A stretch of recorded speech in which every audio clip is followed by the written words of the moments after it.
Gabon c'est toi, Gabon c'est moi, c'est vous, c'est nous, mais rien que ça. Gabon c'est toi, Gabon c'est moi, c'est vous, c'est nous, mais pas que ça. Gabon c'est toi, Gabon c'est moi.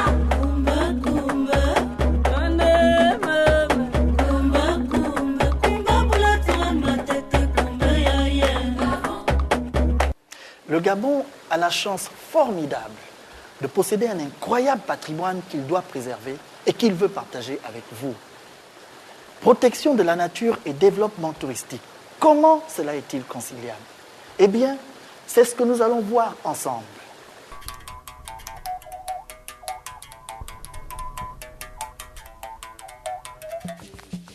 Conscient des enjeux mondiaux dès 1972 à Stockholm, et fort d'un environnement toujours aussi exceptionnel et pratiquement intact, le président de la République, son Excellence El Hadj Omar Bongo Ondimba, a décidé de poursuivre à grande échelle, en l'an 2000, le travail de recensement des écosystèmes gabonais. Avec l'appui des scientifiques gabonais du Centre national de la recherche scientifique et technologique et des ONG telles que WCS et WWF, une cartographie des écosystèmes a été réalisée à travers tout le pays. En l'an 2000 également, à l'instar des grands explorateurs du 19e siècle comme Stanley, Livingstone et Du Chaillu, Mike Fay, un Américain de l'ONG WCS, a réalisé avec le soutien de National Geographic un raid très difficile de près de 440 jours, soit 14 mois dans la forêt équatoriale, le Mégatransect. Les centaines de kilomètres parcourus à pied, depuis le nord du Congo jusqu'à la plage atlantique du Gabon, sans jamais sortir de la forêt, traversant certaines des zones les plus primitives et sauvages de la planète, les bailles où les éléphants se mélangent avec des gorilles, des sitatunga, des potamochères et des buffles, les gorilles natifs qui n'ont jamais rencontré l'homme et qui ne montrent aucune peur à ce jour, des arbres vieux de 1000 ans et de 70 mètres de hauteur, et des hommes qui vivent toujours en harmonie avec la nature, respectant des anciennes traditions qui remontent jusqu'au début de notre espèce. Avec les résultats de son recensement, et inspiré par la formidable aventure de Mike Fay et les images époustouflantes du photographe de National Geographic Nick Nichols, le président Omar Bongo Ondimba décida de changer le cours de la gestion des ressources naturelles au Gabon. Véritable Teddy Roosevelt d'Afrique, il annonce au sommet mondial du développement durable à Johannesburg en 2002 la création d'un réseau de 13 parcs nationaux. Action caractérisée de visionnaire et de courageux par la communauté internationale, le Gabon se lance ainsi dans la préservation et le développement durable de ce patrimoine animal et végétal unique au monde, montrant l'exemple aux pays développés des actions partagées nécessaires pour sauvegarder la planète de la crise actuelle des changements climatiques. Avec 85% de la superficie du Gabon, sa forêt, avec toutes celles du bassin du Congo, est le deuxième poumon vert de notre planète après l'Amazonie. Près de 40% de la superficie de ce bloc forestier, l'un des derniers de la biosphère, demeure à l'état primaire. La forêt gabonaise est aussi l'une des plus riches d'Afrique. Elle recèle plus de 7000 essences différentes.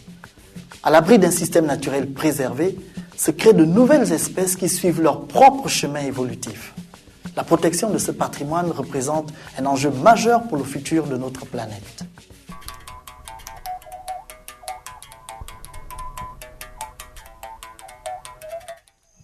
L'image qu'on se fait de l'exploitation forestière est évidemment négative parce qu'on compare toujours avec ce qui se passe ailleurs, donc l'exploitation forestière à coupe rase. Ce qui se passe dans notre milieu forestier qui est très diversifié, c'est qu'on ne peut pas faire des coupes rases parce que c'est vraiment impossible. Donc on fait ce qu'on appelle une exploitation forestière sélective. Cette exploitation va plutôt dans une démarche d'aménagement et d'exploitation à faible impact qu'on appelle aujourd'hui l'exploitation forestière durable. Après ces différentes études qui nous permettent d'identifier les blocs forestiers qui vont être conservés, qui vont être exploités et qui vont être gardés pour les populations, il va y avoir une validation de l'administration d'un document qu'on appelle le plan de gestion. Ce plan de gestion nous amène donc à faire une programmation de l'exploitation dans les 30 ans à venir, en ayant une vision évidemment sur les 60 ans à venir. Ce qui nous amène donc à faire une rotation de l'exploitation tous les 30 ans avec une image de prélever un seul arbre à l'hectare pendant 30 ans.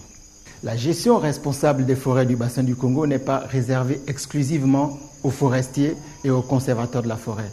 vous qui me regardez êtes aussi responsable si vous faites attention au label FSC. Le FSC est un label international qui a été mis en place et qui garantit que les produits de bois que vous achetez sont issus des forêts durablement gérées. Si vous achetez des produits labellisés FSC, vous participez à la gestion des forêts du bassin du Congo.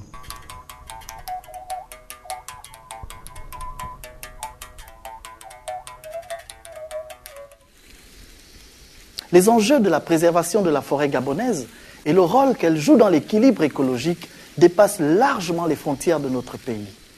Ah, à ce propos, voici le docteur Lee White. Bonjour Lee. Bonjour Omer, ça va? Ça va très bien. Dites-moi Lee, depuis 20 ans, vous travaillez sur l'évolution de la forêt gabonaise. Et ces dernières années, vous travaillez particulièrement sur l'impact des changements climatiques sur cette forêt. Quelles leçons peut-on en tirer aujourd'hui? En fait, la forêt gabonaise représente une sorte de banque qui collecte le carbone. Elle détient environ 10 milliards de tonnes de CO2 stockées dans les arbres. Et chaque année, chaque hectare de forêt qui continue à pousser capte environ 2 tonnes de plus. Ce sont en quelque sorte les intérêts sur le stock initial. Voilà pourquoi les hommes politiques, les scientifiques, les citoyens et les ONG se sont engagés sur le terrain pour préserver la forêt gabonaise. À chaque seconde, la forêt gabonaise recycle 1 tonne de CO2. Encore un exemple. En 8 minutes, la forêt gabonaise a fixé l'équivalent des émissions en CO2 d'un être humain vivant dans des pays développés tout au long de sa vie. En moyenne, 6 tonnes par an sur 80 ans, soit environ 480 tonnes de CO2 recyclées. Un chiffre impressionnant. Le stock carbone des forêts du bassin de Congo représente environ 100 milliards de tonnes, auxquelles il faut ajouter chaque année 400 millions de tonnes.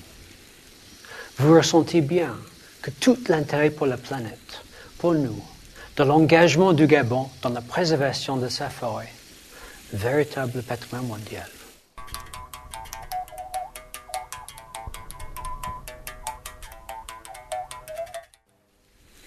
En 2015, le Gabon souhaite être la première destination mondiale pour le tourisme lié à la forêt tropicale africaine, ainsi qu'un modèle pour les parcs nationaux du XXIe siècle. La réalisation de cet objectif n'est envisageable que dans une perspective de préservation des ressources naturelles de notre pays et de leur caractère vierge et intact. Eh bien, c'est précisément cela, l'écotourisme. Il s'agit de protéger la nature, mais aussi de mettre ses splendeurs à la disposition des visiteurs. Et si l'on ajoute que ce tourisme-là prend en compte la mise en valeur de l'héritage culturel local et le bien-être des habitants, on arrive directement à la notion de géotourisme. Mais c'est avant tout un tourisme durable que l'on souhaite voir pratiquer au Gabon. Un programme incitatif est en cours au Gabon pour stimuler des investissements de qualité et des activités durables dans les parcs nationaux. C'est un plan d'action à long terme. Son objectif est d'avoir un programme national de certification qui garantira la stabilité et la durabilité des investissements en cours dans les parcs nationaux. Ce programme sera basé sur un design vert. Il s'agira d'incorporer dans les constructions des technologies qui réduisent ou qui éliminent de manière significative l'impact négatif des bâtiments sur l'environnement. Au niveau du respect de l'environnement, il s'agit d'intégrer les constructions dans la spécificité des écosystèmes de chaque site de façon à ne pas rompre l'harmonie naturelle. Les matériaux naturels durables comme le bois sont largement recommandés. Au niveau économique, il s'agit de tenir compte de l'efficacité énergétique et de la gestion rigoureuse des déchets. Au niveau social, il s'agit de veiller à intégrer l'artisanat local dans le design et l'exploitation de chaque structure touristique et de mettre ainsi en valeur les cultures et les savoir-faire traditionnels. Ce programme de certification a l'ambition de faire du tourisme à la fois un outil puissant de préservation de l'environnement, mais aussi un outil de préservation et de valorisation du patrimoine culturel gabonais, en stimulant l'émergence d'emplois ruraux et donc la croissance économique durable autour des parcs nationaux. Voilà, vous l'aurez compris, le Gabon a pleinement conscience des enjeux environnementaux actuels. Son engagement est clair, sa volonté est déterminée pour inscrire le pays dans la voie de l'équilibre écologique et du tourisme durable intelligent. La création des parcs nationaux repose sur un exercice de planification unique au monde qui a permis au gouvernement gabonais d'identifier le système optimal de gestion de ces parcs en préservant efficacement le maximum de la riche biodiversité du Gabon dans un réseau qui couvre 11% de la superficie nationale avec un minimum de conflits avec le secteur industriel et les populations locales.